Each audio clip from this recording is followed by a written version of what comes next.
Hello! Hello! Welcome to Happy D Storytelling. To Happy D Storytelling. Hello, welcome to Happy D Storytelling.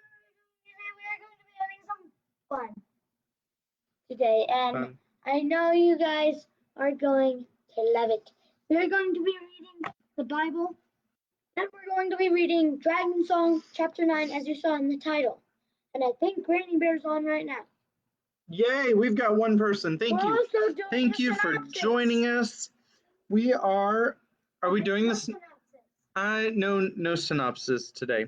All right, so this is Mark chapter 3, and this is the English Standard Version of the Bible. Again, he entered the synagogue, and a man was there with a withered hand, and they watched Jesus to see whether he would heal him on the Sabbath, so that they might accuse him. And he said to the man with the withered hand, "Come here." And he said to them, "Is it lawful on the Sabbath to do good or to do harm, to save life or to kill?" But they were silent. And he looked around at them with anger, grieved at their hardness of heart, and said to the man, "Stretch out your hand." He stretched it out, and his hand was restored. The Pharisees went out and immediately held counsel with the Herodians against him, how to destroy him. Jesus withdrew with his disciples to the sea, and a great crowd followed from Galilee and Judea, and Jerusalem, and Idumea, and from beyond the Jordan, and from around Tyre and Sidon. When the great crowd heard all that he was doing, they came to him, and he told his disciples to have a boat ready for him because of the crowd, lest they crush him. For he had healed many, so that all who had diseases pressed around him to touch him. And whenever the unclean spirits saw him, they fell down before him and cried out, "You are the Son of God." And he strictly ordered them not to make him known. And he went up on the mountain and called to him those whom he desired, and they came to him, and he appointed 12, whom he also named apostles, so that they might be with him, and he might send them out to preach and have authority to cast out demons. He appointed the 12, Simon, to whom he gave the name Peter, James the son of Zebedee, and John the brother of James, to whom he gave the name Boanerges, that is, sons of thunder. Andrew and Philip and Bartholomew and Matthew, and Thomas and James the son of Alphaeus, and Thaddeus and Simon the Zealot, and Judas Iscariot, who betrayed him. Then he went home, and the crowd gathered again, so that they could not even eat. And when his family heard it, they went out to seize him, for they were saying, "He is out of his mind." And the scribes who came down to Jerusalem were saying, "He is possessed by Beelzebul, and by the prince of demons he casts out the demons." And he called them to him and said to them in parables, "How can Satan cast out Satan? If a kingdom is divided against itself, that kingdom cannot stand. And if a house is divided against itself, that house will not be able to stand. And if Satan has risen up against himself and is divided, he cannot stand, but is coming to an end. But no one can enter a strong man's house and plunder his goods, unless he first binds the strong man. Then indeed he may plunder his house. Truly I say to you, all sins will be forgiven the children of man, and whatever blasphemies they utter. But whoever blasphemes against the Holy Spirit never has forgiveness, but is guilty of an eternal sin, for they were saying, "He has an unclean spirit." And his mother and his brothers came, and standing outside, they sent to him and called him. And a crowd was sitting around him, and they said to him, "Your mother and your brothers are outside seeking you." And he answered them, "Who are my mother and my brothers?" And looking about at those who sat around him, he said, "Here are my mother and brothers. For whoever does the will of God, he is my brother and sister and mother. The end of chapter 3. Chapter 4 is tomorrow, beginning with the parable of the sower.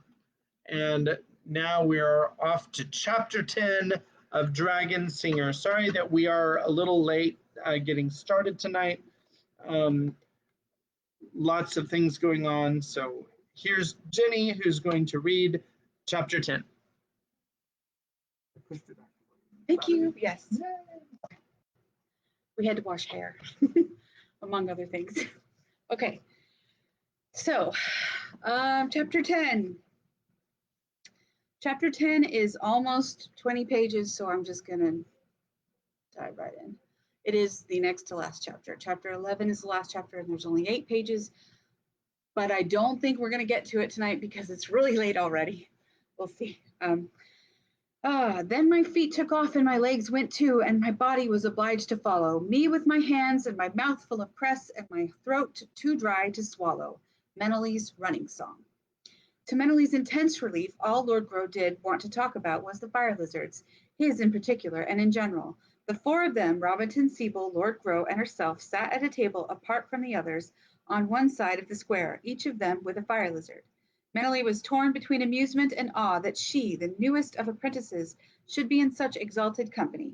Lord Grow, for all his clipped speech and an amazing range of descriptive grimaces, was very easy to talk to once she got over her initial nervousness about the fracas with Bennis.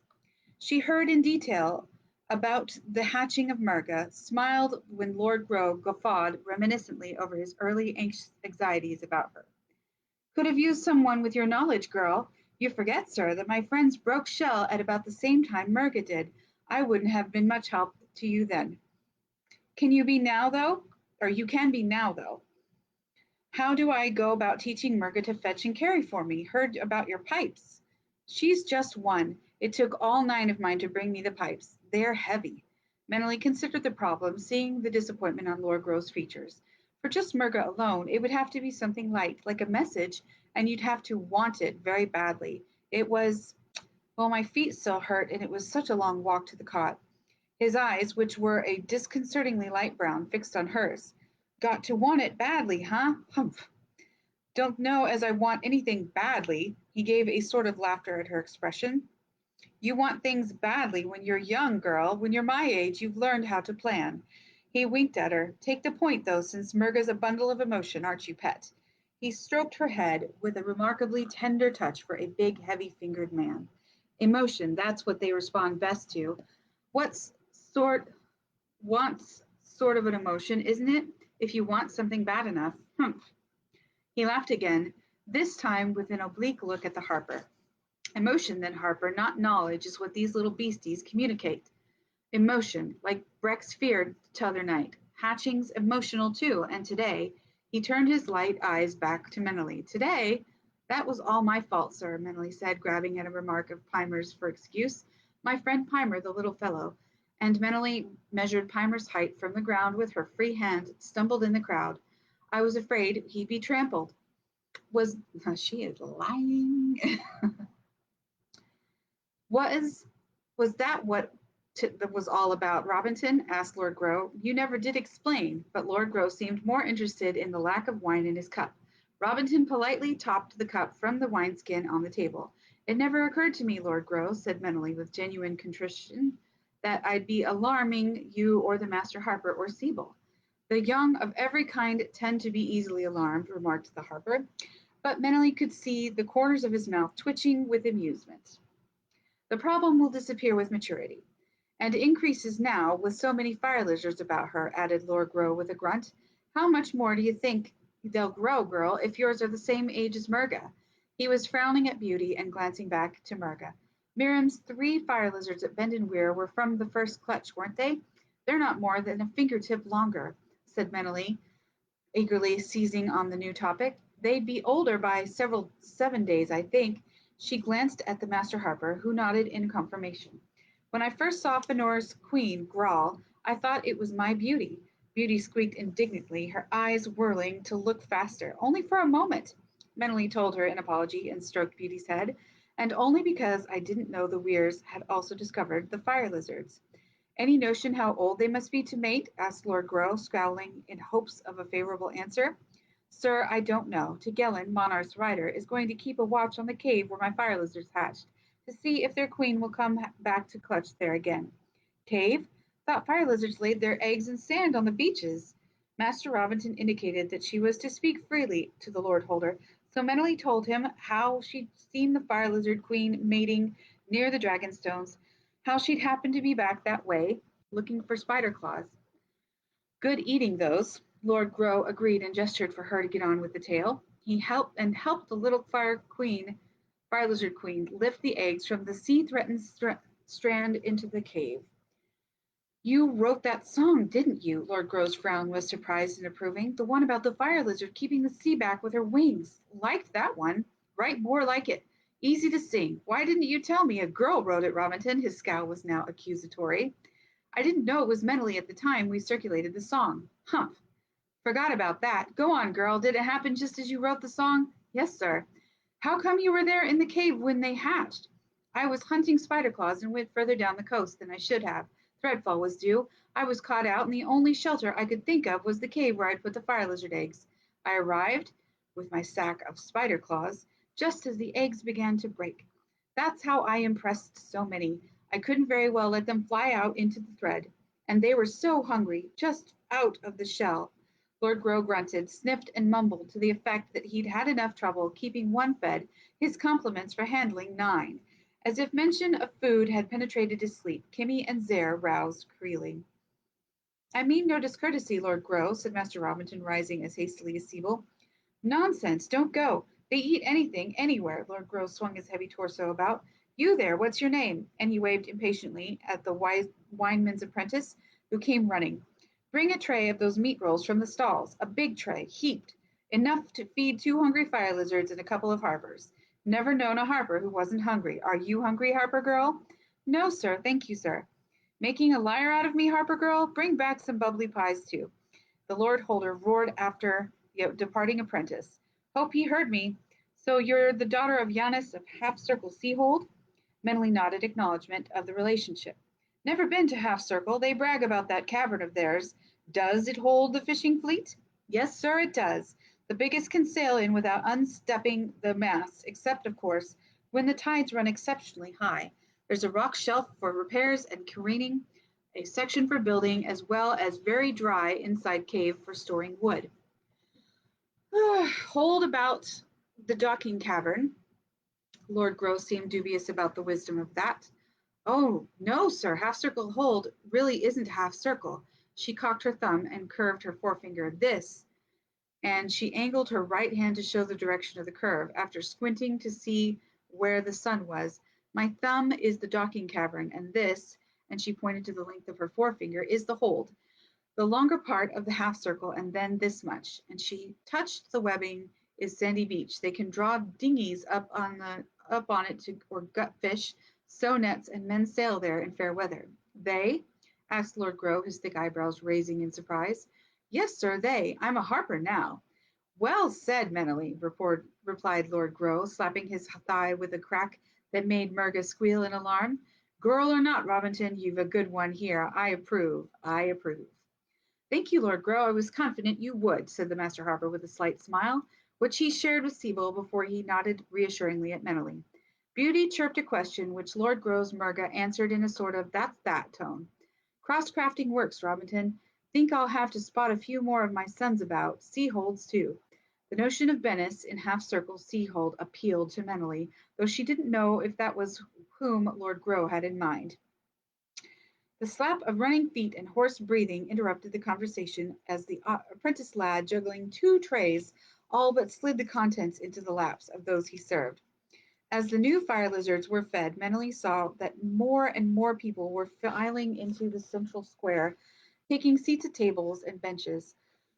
At one end was a wooden platform. Now a group of harpers took their places and began to tune up. Immediately sets were formed for a call dance. A tall journeyman harper gave his tambourine a warning shake and then called out to the dance figures in a loud voice that carried above the music, while his tambourine emphasized the step rhythm. Those watching on the sidelines clapped in time to the music, shouting good-natured encouragements to the dancers. To Meneley's surprise, Lord Grow added a hearty smacking beat of his hands, stamping his feet and cheerfully grinning about at everyone. Once the music started, the square filled up, and still more benches were angled into any free space. Meneley saw colors of all the major crafts on journeymen and apprentices from the halls of Fort Bold complex. Groups of men stood about, drinking wine and watching the dancing, their heavy boots and clean through earth-stained trousers, cleaned though earth-stained trousers marking them as small holders in from neighboring farms for the rest day and a bit of trading at the gather. Their womenfolk had congregated along one side of the square, chattering, tending smaller children, watching the dancing. When the sets changed, some of the holders dragged their giggling but willing women out to make up new groups as the musicians began another foot tapping, hand clapping tune. The third was a couple's dance, a wild gyration of swinging arms and skipping legs, an exercise that rendered every participant breathless and thirsty to judge by the calls of the winemen's lads when the dance ended.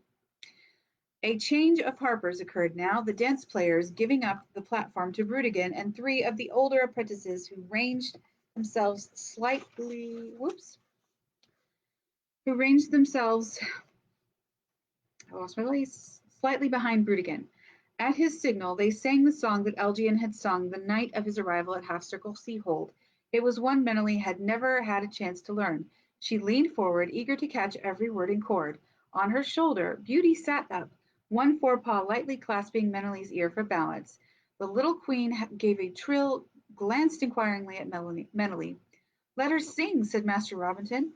Then he leaned forward, "but if you can keep the others where they are on the roofs, I think that might be best."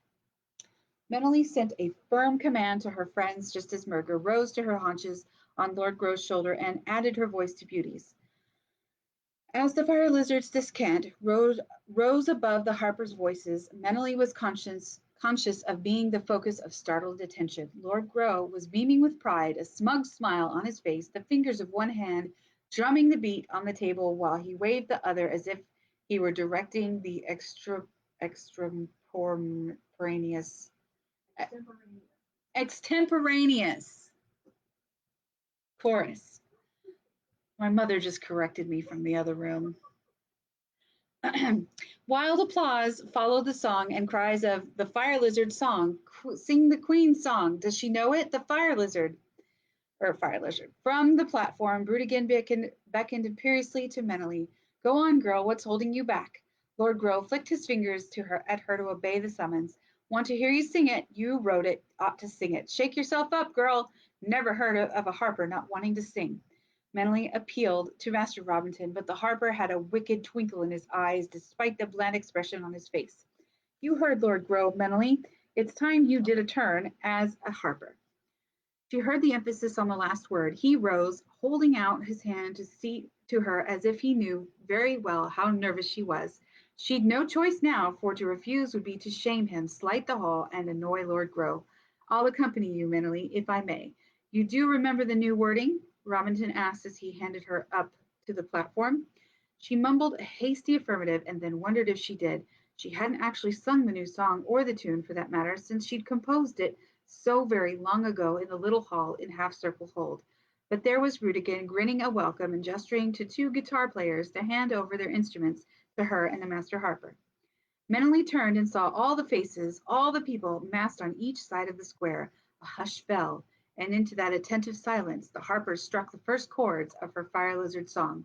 Master Shonagar's oft-repeated advice flashed through her mind. "Stand straight, take your breath into your guts, shoulders back, open your mouth, and sing."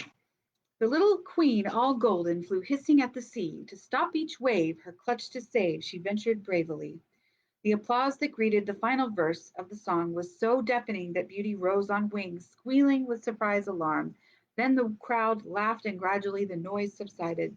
"Sing something from your sea-hold," said the master harper in her ear as he played a few idle chords, "something these landsmen might not have heard. You start, we'll follow." The crowd was noisy, and Meneley wondered how she'd be heard, but as soon as she struck the first notes, the gather quieted. She used the chorus for introduction, giving the master harper the chording, and smiling, even as she sang to herself, to find herself so well accompanied. O wide sea, O sweet sea, forever be my lover. Fare me on your gentle wave, you wide bed over. Over the applause, when she finished, she heard the master harper saying right in her ear, "They've never heard that one before. Good choice." He bowed, gestured for her to take a bow, and then motioned to the harpers waiting just beyond the platform to start the second dance group. Smiling and waving to various people, he led Menely from the platform and back to the table where Lord Grow was still enthusiastically clapping. Sibyl grinned at her approvingly and rose to pass back to the master harper the very irritated little Zare. Menely would have preferred to sit down and recover from the surprise of her first public appearance as a harper and the warmth of the reception, but Talmor came up. "You've done your duty by Craft Hall now, Menely. Let's dance." He spied Beauty on her shoulder. But could she sit this one out? No telling how she'd misconstrue my manhandling you in a dance. The harpers had already struck a fast prance tune. "Will she stay with me?" asked Siebel, offering his arm and a padded sleeve. Zare didn't mind too much. Mentally coaxed Beauty, who chattered with annoyance, but allowed herself to be transferred to Siebel's shoulder. Talmor, one arm about Menely's waist, swung her expertly and quickly into the whirling dancers. After that, it seemed to Menely that she'd no more than time to take a quick sip of wine to moisten her parched throat and reassure Beauty before she was claimed by another partner. Viderian took her for the next dance, with Talmor partnering Adiva in the same group. Then Brudigan caught her hand for a dance and, to her complete surprise, Domic after him. She accepted or acceded to Pimer's boast that he could dance as well as any journeyman and master, and wasn't he her best friend despite a lack of hands in height and turns in age. Quartets of singers spelled the dance players until Menely was certain that every single harper must have performed. Both of the songs that Petrian had sent to the harper were so frequently requested that Menely writhed a bit with embarrassment until Sibyl caught her eye, cocking an eyebrow and grinning at her discomfort. As full dark settled over Fort Hold, the crowd began to thin, for those with a distance to travel had to start their journeys home. Stalls were taken down and folded away, and the grazing herd beasts and runners were captured and saddled to bear their owners down the roads from the hold. The wine man, since he kept a hold in Fort Cliff, continued to serve those unwilling to end the gather. Pecking Menely urgently on the cheek, Beauty reminded her that the fire lizards had politely waited for their supper long enough. Abashed at her thoughtlessness, Menely rushed back to the Harper Hall. On the kitchen steps, Chemo sat disconsolately, his thick arms cradling an enormous bowl of scraps, his eyes on the archway. The instant he caught sight of her and the fire lizards wheeling and diving as escort, he rose, calling to her. "Pretty's hungry? Pretty's very hungry. Chemo waiting. Chemo hungry too." From nowhere, Pimer appeared. "See, Chemo, I told you she'd be back. I told you she'd want us to feed her fire lizards." Pimer stopped her breathless apologies as he handed out gobs of meat to his usual trio. "Told you gathers were fun, didn't I, Menely? Told you it was about time you had some too. And you sang just great. You should always sing the Fire Lizard song. They loved it. And how come we don't know the Sea song? It's got a great rhythm." "That's an old song. I've never heard it." Menely laughed because Pimer sounded as testy as an old uncle instead of a half-grown boy.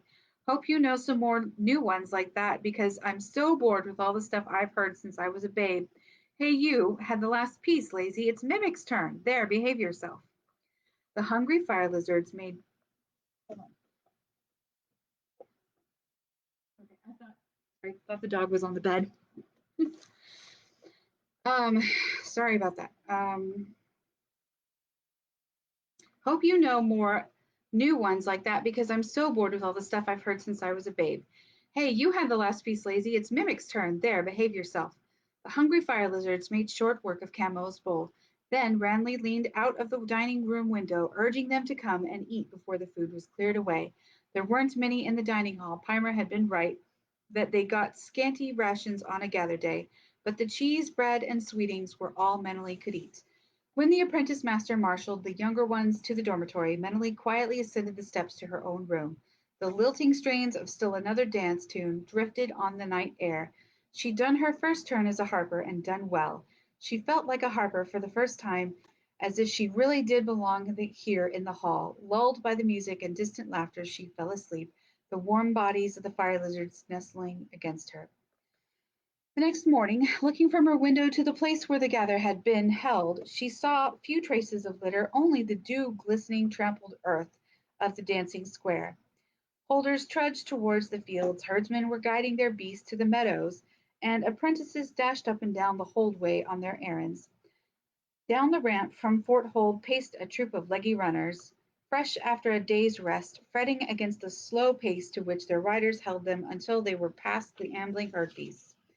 They disappeared in a cloud of dust down the long road to the east. Menely heard the noise from the apprentice's dormitory and a soft, all but inaudible crealing closer by. She threw on her clothes and dashed down the steps. Knew you wouldn't miss, Menely, said Sylvina, meeting her on the steps from the kitchen. She carried a tray which was thrust ahead. Do take this up to the Harper like a pet, would you? Camo's just about finished wielding that chopper of his for your fare. Menely's polite tap at the Master Harper's door brought an instant response. He had a fur clutched around him and an insistently creeling fire lizard clawing on his bare arm. How'd you know? He asked, delighted and relieved to see her. Thank goodness you did. I really can't appear in the kitchen wrapped in a sleeping fur. There, there, I'm stuffing your face, you bottomless pit. How long does this insatiable appetite continue, Menely? She held the tray for him so he could feed Zare, and as they crossed the room, she slid the tray onto the middle of the sand table and, anticipating the Harper's own requirements, offered Zare his next few pieces of meat while Master Robinson gratefully gulped down steaming claw. He grabbed a piece of bread, dipped it into the sweeting, had another sip of claw, and then, his mouth full, waved at Menely to leave. You've got your own to feed, too. Don't forget to work on your song. I'll require a finished copy later this morning. She nodded and left him, wondering if she ought to check and see if Siebel was managing with Kimmy. He was seated at one of the journeyman's tables with more than enough willing assistants. Her fire lizards waited patiently at the kitchen steps with Clymer and Chemo. Once her friends had been fed, she was enjoying a second cup of claw when Dominic came striding across the court towards her. Mentally, and he was frowning with irritation. I know Robinson wants you to finish that song for him, but will it take all morning? I wanted you to go through that quartet music with Sibyl, Talmor, and myself. Morshaw has the girls for theory on first day, so Talmor's free. I'll never get that quartet ready for performances unless we have a few more good rehearsals. I'll start the copy right now, only what? I don't have any copying tools. Is that all? Finish your claw quickly, and I'll show you Arnor's den, just as well I'm taking you, Dominic said, guiding her towards the door in the opposite corner of the court. Robinson wants the song done on those sheets of pulped wood, and Arnor won't hand them out to any apprentices. Okay. Master Arnor, the hall's archivist, occupied the large room behind the main hall. It was brilliantly lit with glow baskets in each corner, in the center of the room, and smaller ones depending above the tilted work tables where apprentices and journeymen bent to tasks of copying faded record hides and newer songs. Master Arnor was a fusser. He wanted to know why Menely was to have sheets. Apprentices had to learn how to copy properly on old hide before they could be entrusted with the precious sheets. What was all the hurry about, and why hadn't Master Robinson told him himself if it was all this important? And a girl! Yes, yes, he'd heard of Menely. He'd seen her in the dining hall, same as he saw all the other apprentices and Holder girls, and oh well, all right, here was a tool and ink, but she wasn't to waste it now, or he'd have to make more, and that was a lengthy process, and apprentices never paid close attention to the simmering, and if the solution boiled, it would be ruined and fade too soon, and oh, he didn't know what the world was coming to. A journeyman had been unobtrusively assembling the various items, and he handed them to Menely, giving her an amused wink for his master's querulousness. His smile also conveyed to Menely the tip that the next time she should come directly to him rather than approach his cranky master.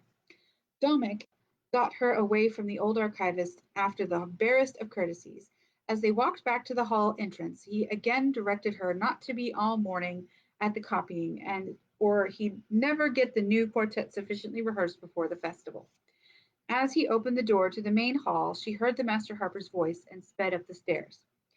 As she worked in her room, her concentration was penetrated now and then by voices raised in discussion in the hall below.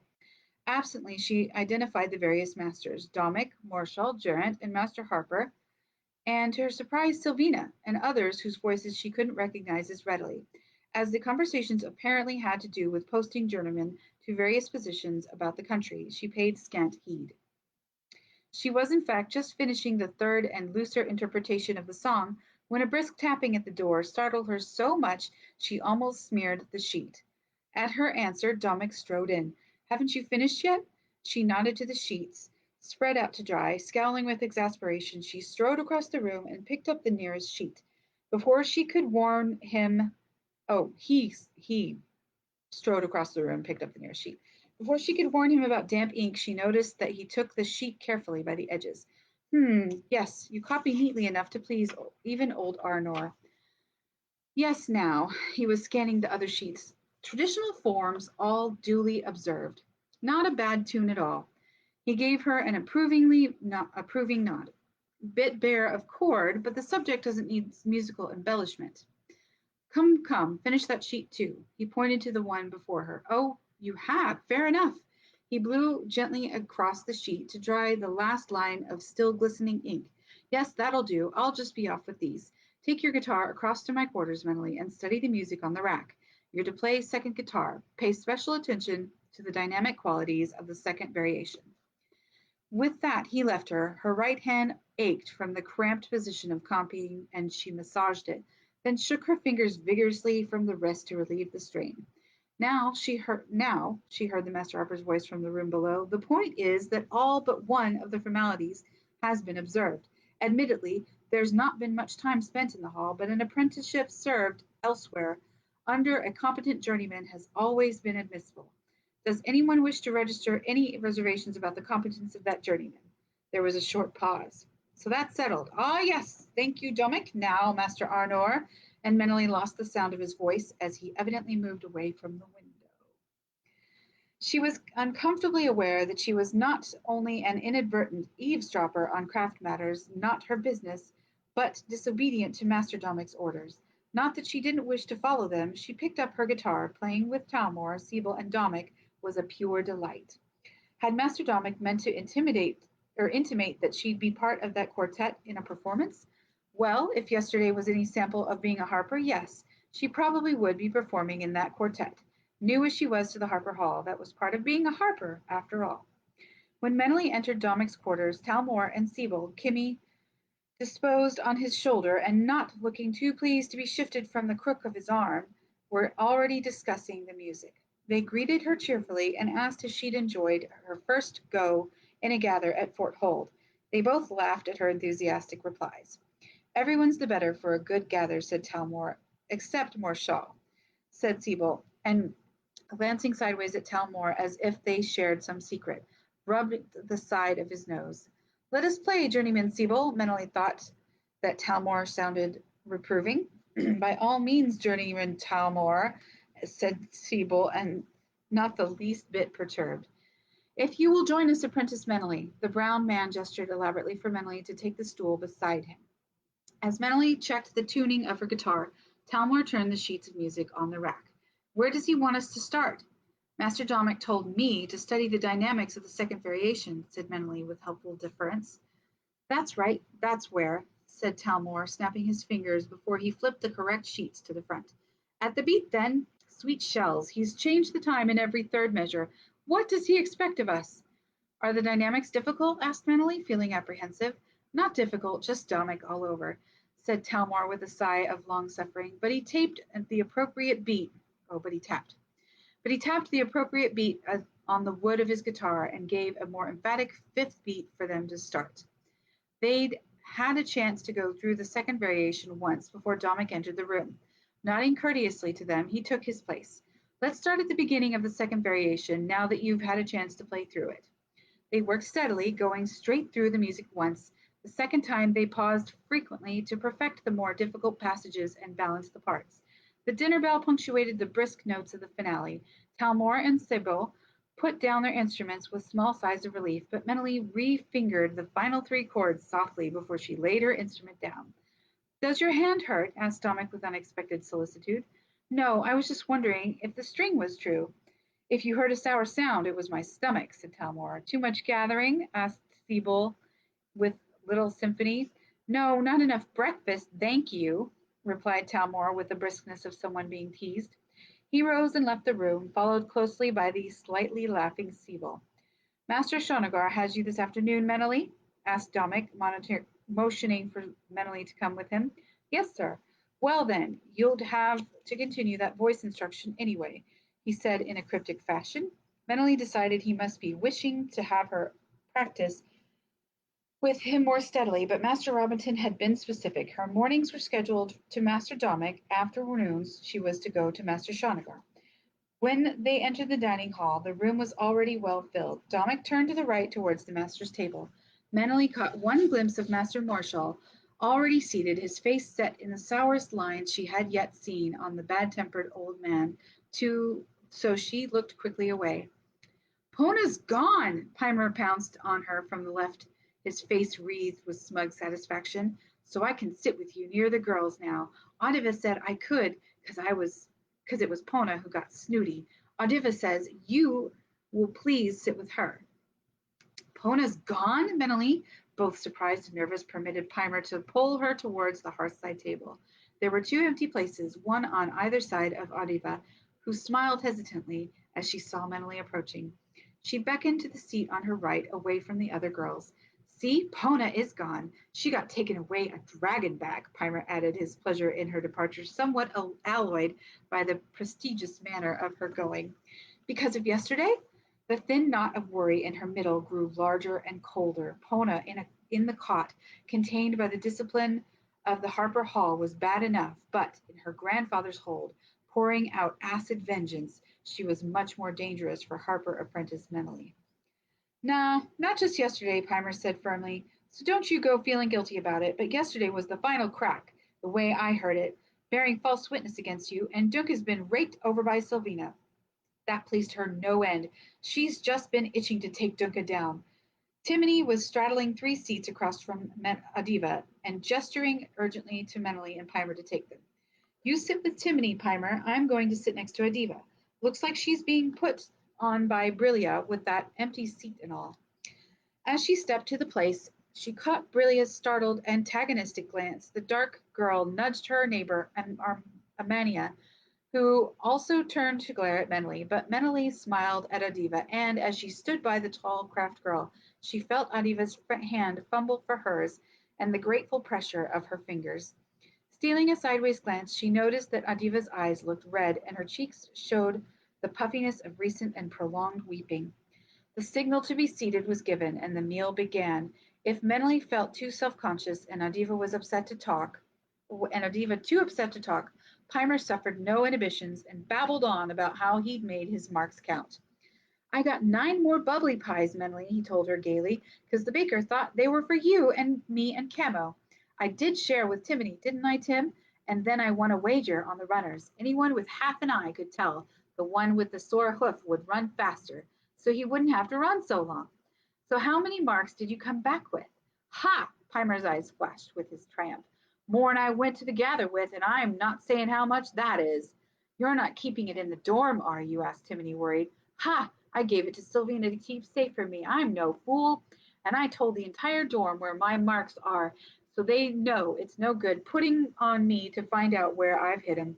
I may be small, but my glow's not dim.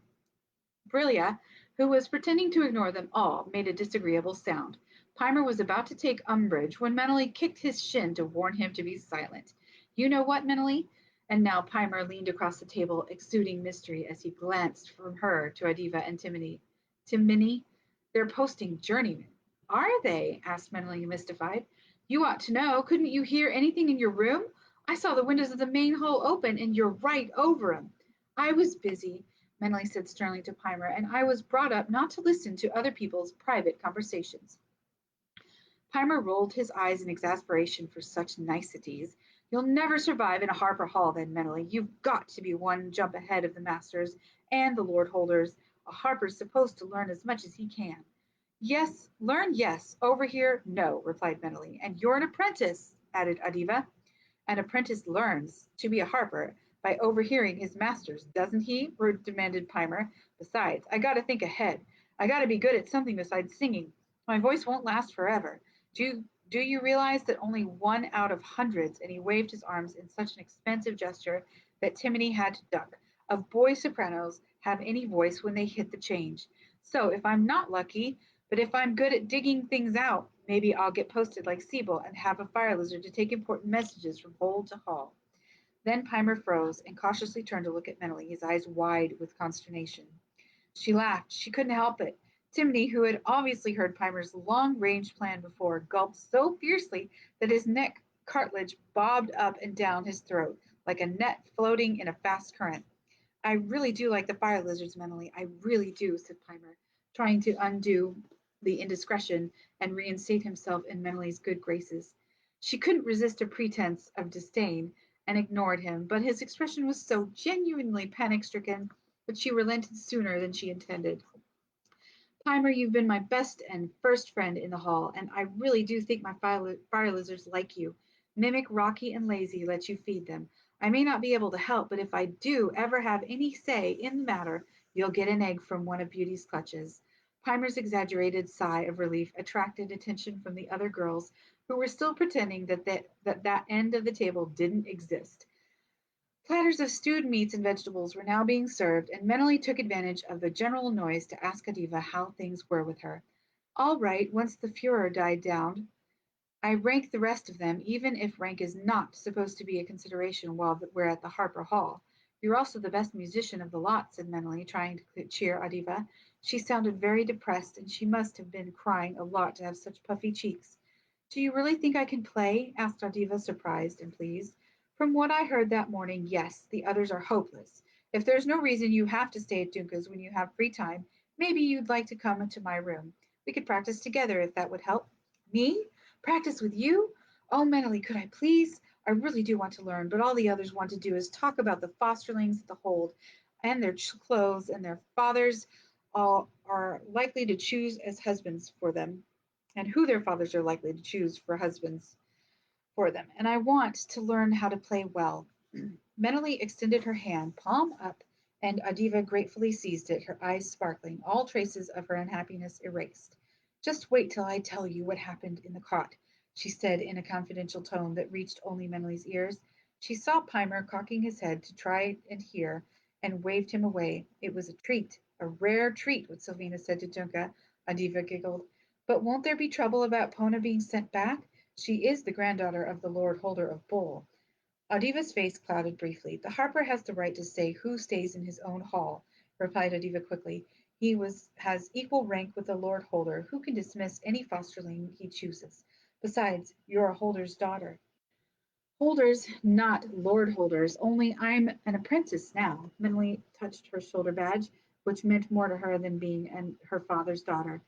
You're the Master Harper's apprentice, said Pimer, who indeed had sharp ears if he'd heard their whispers, and that makes you special. He glanced toward Brillia, who had also been trying to overhear what Meneley and Godiva were saying. Sorry. And you'd better remember that, Brillia, he said, making a fierce grimace at the dark girl.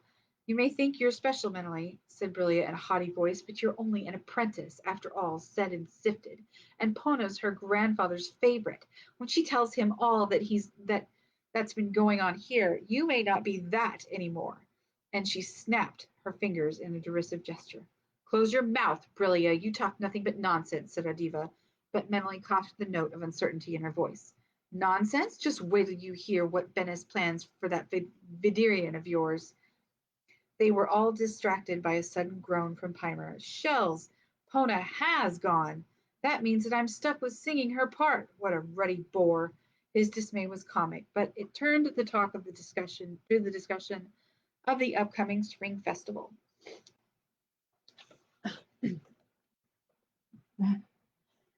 Y'all, my voice, my throat. Okay. Sorry about that. Pimer told Meneley that she thought a gather was fun. Oh, that if she thought a gather was fun, she should just wait for the festival. Everyone in the Hold Cliff doubled up so that the entire western half of Pern could be under shelter there for the 2 days of the festival.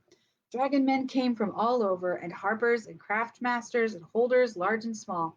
That's when any new craft masters were made, and new apprentices tapped, and it was great fun, even if he would have to sing Pona's role, and there'd be dancing all night long instead of just until sundown. The gong sounded, and the chores were assigned. Most of the sections were to clean up the gather area and rake the fields where the beasts had been tethered. Pimer made a huge grimace since his section drew the field duty. Brilia smiled maliciously at his chagrin, and he would have answered in kind, but mentally toed his shins sharply again. He rolled his eyes at her, but when she cocked her head meaningfully and tapped her shoulder, he subsided, realizing that he would have to stay in her good graces to get his fire lizard. She reported as ordered to Master Oldive, who checked her feet and pronounced them sound enough. He suggested that she see Sylvina about boots. Her hand showed improvement, and she was to be careful not to overstretch the scar tissue. Slowly but surely was the trick, and she wasn't to neglect the healing salve. As she crossed the courtyard for her lesson with Master Shonagar, the fire lizards appeared in the air. Beauty landed on her shoulder, broadcasting images of a lovely swim in the lake and how warm the sun had been on the flat rock. Murga had evidently been with them, for Beauty projected a second golden queen on the rocks. They were all in good spirits. Master Shonagar had not moved. One thick fist upheld the heavy head of the supporting arm. His other arm was cocked, hand on thigh. At first, Menelly thought he was asleep. So you returned to me after singing at the gather? Wasn't I supposed to sing? Menelly halted so abruptly in her astonishment at the reprimand that in his voice that Beauty cheeped in alarm. You are never to sing without my express permission, the massive fist connected with the tabletop. But the master harper himself, is Master Robinson your voice instructor, or am I? The bellowed question rocked her back on her heels. You are, sir. I only thought. You thought? I do the thinking while you are my student. You will and you will remain my student for some time, young woman, until your voice is properly trained for your duties as a harper. Do I make myself clear? Yes, sir. I'm very sorry, sir. I didn't know I was disobeying. Well, and his tone abruptly modified to one of such benevolence that Menelly began again stared in disbelief. I hadn't actually mentioned that I didn't consider you ready to sing in public yet, so I accept your apology. Manley gulped, grateful for the reprieve. You didn't, all things considered, perform too badly yesterday, he went on. You heard me? Of course I heard you. The fist landed again on the table, though with less force than the previous thump. I hear every singing voice in this hall. Your phrasing was atrocious. I think we'd better go over that song now so that you can correct your interpretation. He heaved a sigh of profound resignation. And you will undoubtedly be obliged to sing it again in public. That's obvious, since you wrote it, and it is undeniably popular. So you might just as well learn to sing it well. Now, we shall start with the breathing exercises, and we can't, after another crash on the sand table, do that when you're halfway across the hall and trembling all over. I won't eat you, girl, he added in the gentlest of voices he had yet used in her presence. A slight smile parted his lips. But I will, and his tone took on a sterner note, teach you to make the most of your voice. Although the lesson began with a totally unexpected scolding, Menelly left Master Shonagar's presence with a feeling of considerable accomplishment. They had gone over the fire lizard song, phrase by phrase, occasionally accompanied by Beauty's trilling. By the end of the session, Menelly stood in further awe of Master Shonagar's musical acumen. He had drawn from her melody every possible nuance and shading of tone, heightening its total impact. Tomorrow, Master Shonagar said as he dismissed her, bring me a copy of that latest thing you wrote, the one about Breck. At least you have wit enough to write music you can sing that lies in the best part of your voice. Tell me, do you do that on purpose? No, no, that was an invidious question. Unworthy of me, inapplicable to you. Away with you now, I'm excessively wearied. His fist came up to support his head, and he was snoring before Menelly could express her gratitude for his stimulating lesson.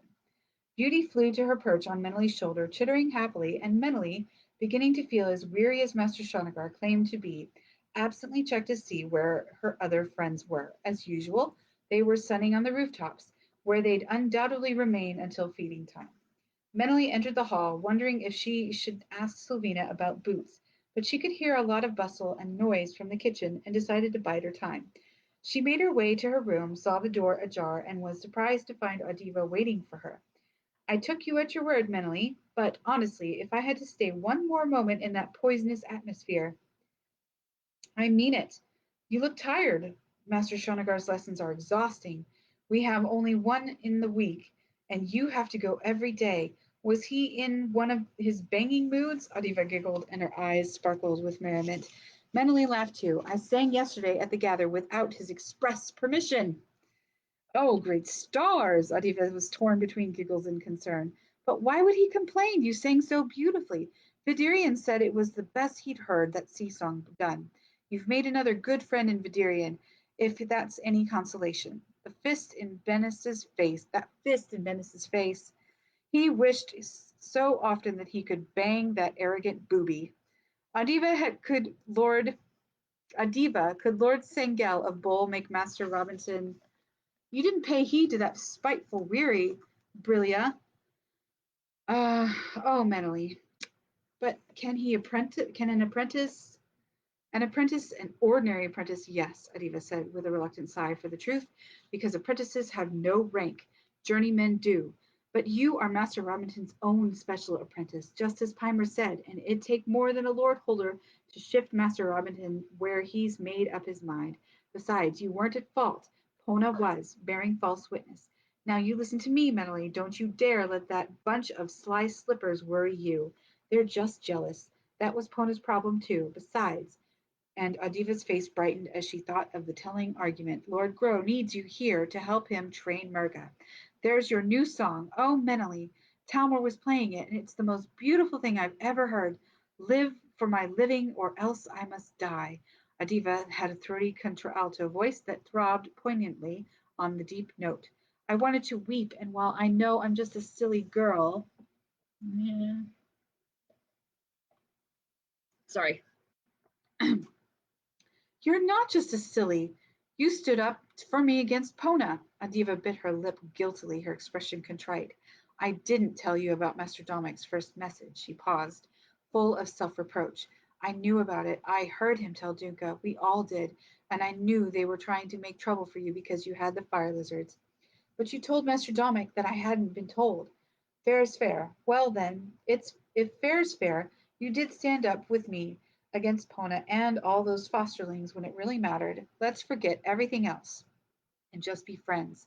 I've never had a girlfriend before, Meneley added shyly. You haven't? Adiva was shocked. Weren't you fostered out? No, being the youngest in half circle, being so isolated with thread falling, that's what the harper usually does. And Petrion never. Just as well old Petrion kept you by him, the way things turned out, isn't it? Adiva grinned. But we're friends now, aren't we? And they sealed the bargain with a handshake. Are they really practicing my song? Asked Meneley, a little apprehensive. Yes, and hating every minute of it because you wrote it. Adiva was delighted. I'd be obliged if you'd teach me some simpler chords than the ones you've written. I cannot get my hands. They are simple. For you, maybe, but not for me. Adiva groaned over her inadequacy. Here, and mentally thrust her guitar at Adiva. You can start with a simple E chord. Go on, strum it. Now modulate to an A minor. Meneley soon realized that she didn't have as much patience as she ought to with Adiva, especially since Adiva was her best friend now, and she certainly did try to follow Meneley's instructions. But both girls were relieved when Beauty's creeling interrupted the practice. Adiva declared that she'd have to fly to change before supper. She wouldn't have the time after, or she'd be late to rehearsal. She gave Meneley a quick and grateful embrace and dashed down the steps ahead of her. Camo and Pimer were waiting for Meneley at the kitchen level. It seemed incredible to Meneley as she fed her hungry friends that she'd only been at the Harper Hall a 7 day. So much had happened, and yet the fire lizards had settled in as if they'd never lived anywhere else. She had established a routine in her sessions with Domic and the journeyman in the mornings, with Shonagar in the afternoon. Above all, she had the right, the exquisitely sweet right, no, an injunction from the master harper to write the songs that had once been totally forbidden to her.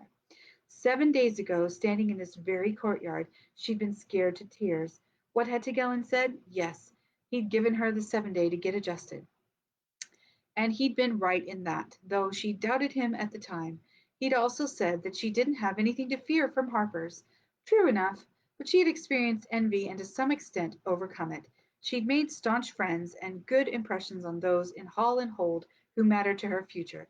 She'd made not one, but several places for herself in the craft hall. With her songs, her fire lizards, and unexpectedly her knowledge of seacraft. Only one small worry nagged at her. What if the vengeful Pona could prejudice her grandfather, Lord Sangel, against a lowly apprentice in the craft hall? Not all Lord Holders were tolerant men like Lord Grow. Not all of them had fire lizards. Menely had had too much stripped from her before in her home hold to calm her that anxiety. We are at 55 minutes.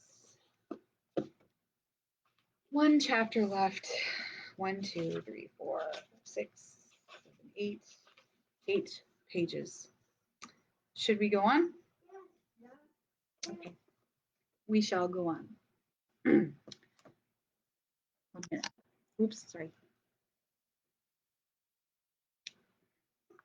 Okay. Chapter 11. O tongue, give sound to joy and sing of hope and promise on dragon wing. Dominic caught her before she left the dining hall the next morning. That sea song you sang at the gather, would it take you long to note it down? I've never heard it before. Menely wasn't sure from his frown if he blamed her for that oversight or not. Master Robinson wants sea songs inland and land songs on the seaside. Dominic looked annoyed until he saw Menely's expression. Oh, and I agree with him in principle, but he wants things done now. With the journeymen to be posted today, he wants as many copies to go with them as possible, save trips later. I could make several copies as easily as one, she said. Dominic blinked as if he'd forgotten. Of course you could, and a mighty neat hand you've got. Even old Arnor had to admit that. For some obscure reason, this amused Dominic. He continued in a much better humor. All right, then. To save a lot of useless talk and wasted time, would you please copy that sea song and do a couple of the fire lizard song? I'm not certain how many Arnor has completed, and you got a taste of his attitude yesterday. Menely grinned. You remember who to go to if you need more materials? Dermot Lee's his name. With that he left Menely, but he whistled absently as he strode towards the now closed door of the main hall. Sea songs inland and land songs on the seaside, thought Menely as she climbed the steps to her room. She wondered just how Giannis, her father, would approve of land songs at the half-circle sea-hold. Well and good, and wouldn't it be best of all jokes if the land songs introduced at Half Circle by Harper Elgian were ones she herself had written or copied out? Disgrace the hold, indeed. Now she wondered if she should write her mother, Mavi, or her sister and just casually mention that she was apprentice to the Master Harper of Pern, that all her twiddles and tunings had considerably more merit than anyone at the half circle had the wit to appreciate, except, of course, Harper Elgian and Alamai, her brother. No, she wouldn't write her mother or her father, and certainly not her sister. But she might write Alamai. She'd been the only one who cared, or he'd been the only one who cared, and he'd keep the knowledge to himself. But right now she had things to do. She organized her materials, her ink and tools, and carefully set about copying down the sea song. She worked quickly, though she had to sand out several small errors. Nevertheless, she had 6 fair copies by the time the dinner bell rang. Dominic was in the hallway in earnest conversation with Geraint, who appeared annoyed about something. Dominic caught sight of her, excusing himself from Geraint, but with just that hint of reprieve that suggested Menely's appearance was a welcome excuse. 6. He leafed through her sheets, and every one a fair copy. My thanks, Menely. Can you do? No, you must work with Shanagar this afternoon. I'd need more paper, Master Dominic, but I'll have time to do 2 or 3 more copies before supper if you need them. Dominic glanced at the slowly filling dining room. He took her hand. If you could squeeze in maybe 3 copies of your Fire Lizard song, I'd be in your debt. Come with me. Arnor should have retreated from his domain, and we can get as much paper as we want from Dermotly, at least today. They were out the door with no more delay, heading toward the archive room. I don't mean to make a habit of this with you, Menely, because it's more important that you create than that you copy. Any apprentice can copy, but with so many journeymen going off, that's why Geraint is looking peeved. And wait till Arnor hears. Journeymen going off? You didn't think they stayed here forever and moldered. Actually, Menely had experienced a swift pang of regret because Talmor and Siebel were journeymen, and Siebel said he journeyed. Don't worry about our quartet, replied Dominic with sudden perception. It's one thing to send away someone who's really needed here, and quite another for a master to refuse to let a qualified journeyman go out of the hall because he'll be put to the bother of training a new assistant. The whole point of the Harper Hall is to extend knowledge. Domic's arms swept wide to include all Pern, not to confine it, and his right fist made a tight ball. That's what's been wrong with Pern, why we haven't really matured. Everything's been kept in shallow little minds that forget important things, that resist new knowledge and experience. He grinned at her. That is why I, Domic, composition master, know that your songs are as important to the craft hall and Pern as any music. They are a fresh voice, fresh new ways of looking at things and people with tunes no one can keep from humming.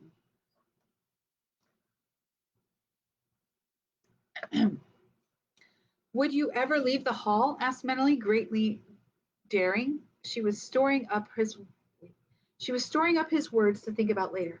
Me? Dominic was startled and then frowned. I might, but it would serve little purpose. Might be good for me at that. Then he shook his head again, rejecting the idea. Perhaps when there's a big occasion for one of the larger holds or another craft hall or a hatching. But there really isn't a hold or craft that needs a man of my abilities. Dominic spoke without conceit and also with modesty. It was a fact. Do masters always stay in the hall? Shells, no. There are any number assigned to the larger holds and craft halls. You'll see. Ah, Dermotly, just a moment. And Dominic signaled the journeyman who was about to leave by another door at the far end of the archive's well-lit hall. Manly just had time to get to her room with an armload of supplies and off to the dining hall before everyone sat down. It was true that Master Jarrett and Master Arnor wore expressions of sullen discontent. She wondered who was leaving, but she had no time to speculate. There was dinner, and then her lesson. No sooner was she released by Master Shanagar than she returned to her copying, this time of the Fire Lizard song. At first she felt awkward copying her own music. Then she began to relish the notion, her songs going inland so that people would get some understanding of seaside creatures that had once been thought to be pure invention. That lovely old sea song, the one she'd heard at half circle since her first conscious appreciation of music, was a fine one to teach inland people how the seaman regards the broad ocean. Domic's attitude towards her music had been reassuring too. It was a relief to her to know that there was no awkwardness between them. He thought her songs were serving a purpose, and that suited and pleased her. It was mentally, though, it was, mentally thought, one thing to work hard day in and day out to bring in food enough to feed oneself, one's family, and one's hold. It was quite another thing and vastly more satisfying to provide a comfort for other lonely minds and tuneless hearts. Yes, Master Robinson and Tegelen had been right. She did belong in the Harper Hall. Before she realized how time had flown, it was evening. She carefully put away her instruments, the ink and the unused sheets, delivered the music to Master Domic's room, and went to the kitchen level to feed her friends. Beauty and the bronzes were crowded around her when, though scarcely sated, they suddenly looked skyward. Beauty crooned softly in her throat. Rocky and Diver answered, as if agreeing with her. Then all three again demanded food. What was all that about? Asked Pimer, mentally shrugged. Will you look at that? Pimer cried, excitedly pointing skyward as three, then four dragons appeared in the sky, slowly circling down to the wide fields. And your fire lizards knew. Do you realize that, mentally? Your fire lizards knew there were dragons coming. Why would dragons be coming? Mentally asked, and the lump of fear grew a few sizes larger. It isn't time for Threadfall again, is it? She doubted that Lord Sengel would send dragon riders to discipline a mere apprentice. I told you, and Pimer sounded exasperated with her obtusiveness.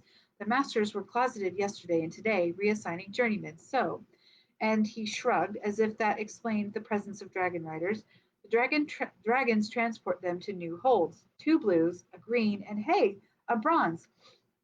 He was impressed. I wonder who rates the bronze. Now the fourth hold watch dragon bugled a welcome and was answered by circling beasts. Beauty and the other fire lizards added their trill of greeting. Oh no, Pimer groaned. They're landing in the field and we just got it cleaned up. Dragons are not runner beasts, said Menely in a tart voice, and don't stuff lazy Rocky and Mimic so fast they'll choke. You'll see the dragon riders soon enough, I expect, if they're coming here for the journeyman. Pimer was not the only apprentice with sharp eyes. Soon the courtyard was spotted with groups of curious lads. The dragon riders strode out of the shadows of the ark, and mentally distinguished the colors of Istan, Igen, Telgar, and Bendon Weirs of the dragon riders' tunics, and none of them a watch dragon rider wearing the colors of Bull. Then she recognized the Bendon dragon rider as Tegelen. Mentally! I've got him for you, he shouted across the courtyard, waving an oddly shaped mass above his head. He spoke as his companions, who continued onward to the steps of the hall, where Dominic, Talmor, and Siebel waited to greet the dragonmen.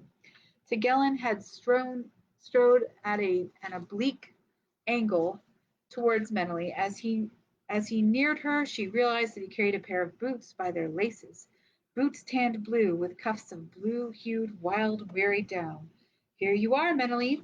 Felina was in a state, worrying that those light slippers would wear out before you got these. I see the toes are going, aren't they?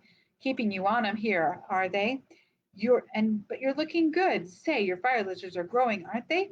He beamed approvingly at Menely, then at Chemo and Pimer, whose eyes were enormous at this proximity to a real bronze dragon rider. Glad you've got some help.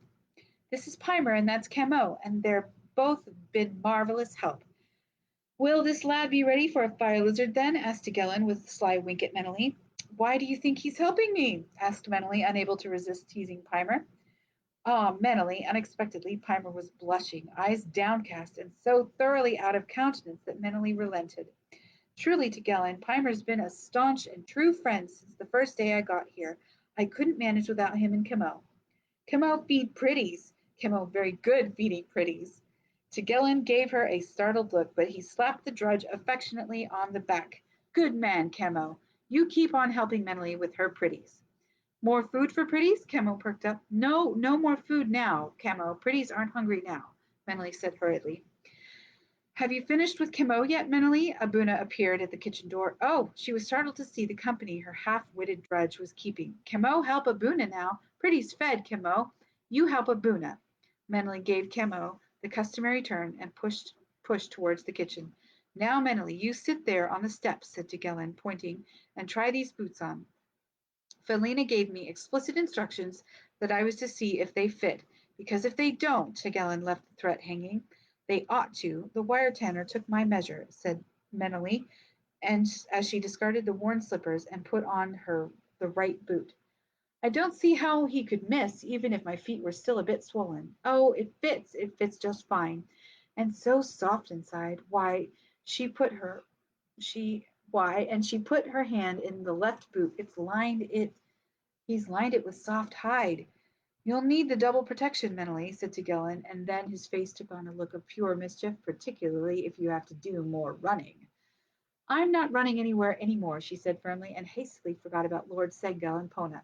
Please thank Felina, and give my love to Miriam, and thank Minora and everyone. Hey, I just got here. I'm not going anywhere yet. I'll see you before I go, but I'd better join the others now.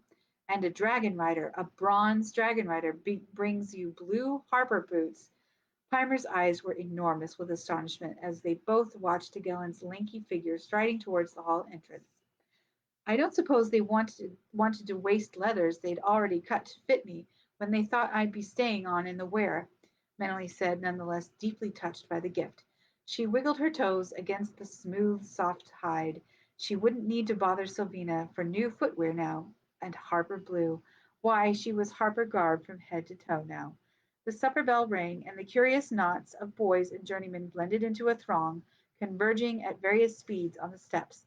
All along the walls opposite the dining hall, as she and Pimer entered, Menely saw backsacks and instrument cases. I told you, Pimer nudged her in the ribs. Journeymen are being assigned tonight. There'll be gaps in the oval tables tomorrow. Menely nodded, thinking that there would be some frantic masters too, with fewer journeymen to help. Tegelen was at the round table, but Menely noticed that the other dragon riders were standing on the journeyman's side of the dining hall. She made her way to her seat beside Odiva, still that space left between Odiva and Brilia. Pimer stood opposite Odiva and Menely. Special meat and fish rolls accompanied the customary soup, and there were sharp cheeses, bread, and afterwards wedges of beechberry pies. Pimer grumbled because the pies should be hot, and mentally countered that he ought to be grateful for the treat so soon after a gather.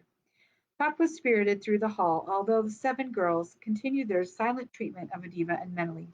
There was a current of excitement in the air, much of it from the journeymen's tables. They're only told in advance that they're being assigned, Pimer told Menely and Adiva not where. 8 of them going, if I counted the packs right, and the Master Harper really means to spread the word. Word? Timony was baffled. Don't you listen to anything, Timony? Pimer was disgusted. Bet you not one of those journeymen is going back to his own hold or craft hall like they used to do. Master Harper set on shuffling everyone around, cross-crafting with a vengeance. They all got copies of your songs mentally. Suddenly, the moment everyone had been anticipating happened. The gong shimmered, and before the metallic tones had died away, the hall was still. Every eye was on the Master Harper, who had risen from the table. Now, my friends, without further ado, and to permit those holding their breaths to breathe, I will announce the postings. He paused, grinning as he glanced around the hall. Then he looked across the apprentices' table to the journeyman. Journeyman Farnell, Gar is your assignment in Ista. Journeyman Cephran, please do what you can to improve understanding and extend enlightenment in Telgar at Balin Hold. Journeyman Campiol, you are also Telgar bound to the Minecraft Hall under Fessenden. Hush. Hush. See what you can do to improve the quality of metal for our pipes and brasses. Journeyman Dermentley, I'd like you to assist Wansor, the starsmith, at Telgar Smithcraft Hall. There was a murmur of surprise from Dermentley's companions. You have the finest hand with drafting, and while I am sorry to rob Master Arnor of his most accurate copyist, your efforts are essential if Wansor's studies are to progress and be properly recorded. There's a small sea-hold on Injun River mouth that requires a man of your tolerance and good nature, Journeyman Strood. I also want you to keep an eye open on the beaches for possible fire lizard mounds. You are, however, to report them to your holder, not to me. The regret in Master Harper's voice caused a ripple of amusement to run through his audience. Journeyman Deasy is also bound to the hold. Harper Bantor needs a young assistant. He's a dab hand at bringing on a good harper to understand the complexity of a Master Harper's job, and you've the new songs to give him as well. Journeyman Petilo, it's no sinecure, but I need your patience and tact at Bitra to bolster Harper Fransman. Journeyman Ramini, Lord Askinar at Lemos, has asked for someone with Master Gerent's hands. You'll work principally with woodsmith Benelek, and I don't think you'll find that too onerous a task with such wood as Benelek dries for us. However, be sure you're on hand to choose the next consignment of wood for our use, and Master Gerent will bless you. With all the journeymen pleased to come to the great hall for a farewell cup of wine. Bend and wine, of course, but first I've one more very pleasant and unusual announcement. To be a harper requires many talents, and you all ought to realize by now, and he frowned at the very youngest of the apprentices who giggled nervously, not all of these skills need be learned within these walls. Indeed, many of our most valuable lessons are more forcefully learned at some distance from this hallowed hall. And he frowned at the journeyman who grinned back at him. However, when the fundamentals of our craft have been well and truly learned, I insist that we hold no one back from the rank they are entitled to the knowledge and ability, and in this case, rare talent. Sibyl Talmor, since neither of you will resign in the other's favor, a silence emphasized by Pimer's tiny gasp of astonishment fell over the dining hall as Sibyl and Talmor rose from their table and walked up the aisle by the hearth. They stopped, startled. Mentally looked up at Sibyl's shy grin and Talmor's broad smile. She couldn't grasp the significance of their presence. Though she heard Adiva's cry of joy and saw the stunned amazement on the faces of Brilia and Timony, she glanced wildly about her, saw Master Robinton's grinning, nodding gesturing for her to rise, but it wasn't until Pimer kicked her in the shins that she shed her paralysis. You're supposed to walk the tables, Meneley, Pimer said in an audible hiss.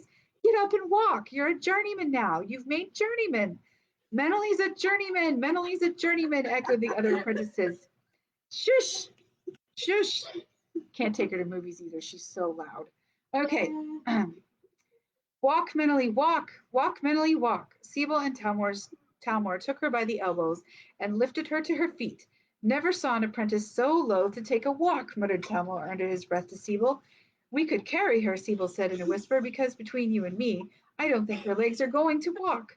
I can walk, said Meneley, shaking off her helping hands. I've even got Harper boots. I can walk anywhere. The last vestige of anxiety lifted from Meneley's mind. As a journeyman in blue, she had rank and status enough to fear no one and nothing. No further need to run or hide. She'd a place to fill in a craft that was unique to her. She'd come a long, long way in a 7-day. The pulse of her words suggested a tune.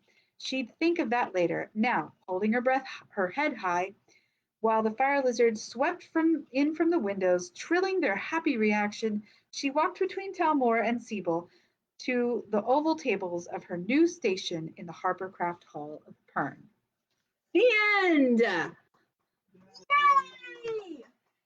Okay, Dragon Drums is a lot of pages. I'm not sure if we'll get to Dragon Drums. We'll see. I said we'll see. We have to really 11 chapters. So it's pretty serious. We'd have to read 2 chapters a day in order to get to it. But I will. Is there a deadline? Because David is leaving for SLC on Monday. So we'd have Tuesday, Wednesday, Thursday, Friday, Saturday, Sunday, 6 days. So literally about 2 chapters a day. 3 times and they've been canceled 3 times. I don't know. You don't know if you're actually going? I mean, what's up with the plane tickets? I think well, I mean, I'm trying to order the plane tickets that I want, but I think that they're trying to, like, no, you have to take these plane tickets. I'm just like, I would much rather take the ones that I want. Yeah. Because it's the latest in the day that I'm leaving, that I still get there at a reasonable time. Okay. But I think the last time I ordered them, there were only like 3 seats left. So Army. I don't know what they're waiting on. The Army. Okay. Well, I will let you conclude us. I'm tired. Yeah, I was way behind on my steps, and I booked it, and I got 12,000. I ended at, let me see, a little less than 12,500 now. So, yay! Which meets my goal, but not like stupendously. But anyway, all right. So tomorrow, I guess we'll finish, or we'll read Mark chapter 4, and we'll decide what book we're gonna read. So. All right, I think that committing to 2 chapters a night for Dragon Singer is quite ambitious, so we'll see how that goes. Dragon Drums, that's what I meant, sorry. All right, so anyway, God bless you. Have a good night. We'll see you tomorrow. Bye.